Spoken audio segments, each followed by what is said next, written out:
अस्सलामुअलैकुम कोंचिवा, hello, this is Arif from Saitama Japan. और मैंने बड़ी एफर्ट करके वीडियो बनाई है ट्रेन क्रॉसिंग पाकिस्तान और जापान एक ही वीडियो के अंदर। दोनों तरफ से आप देखें, एक पाकिस्तान की और एक जापान की। तो आइए देखते हैं कि दोनों क्रॉसिंग्स कैसे होती हैं।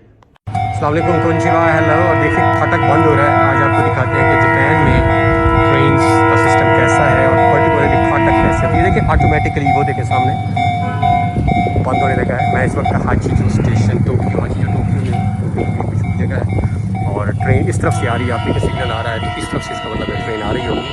और वो देखिए अगर सामने तो ट्रेन जो है वो ये देखिए ट्रेन गुजर रही है। और ये देखिए आप कोई बंदा नहीं पड़ा हुआ, आसानी से बंद हो गया है।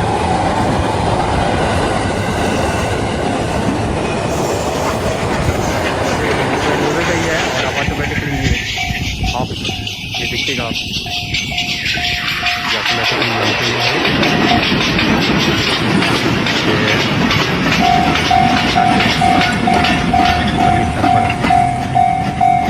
और अभी ट्रेन और भी आ रही है। ये शो कर रहा है कि एक और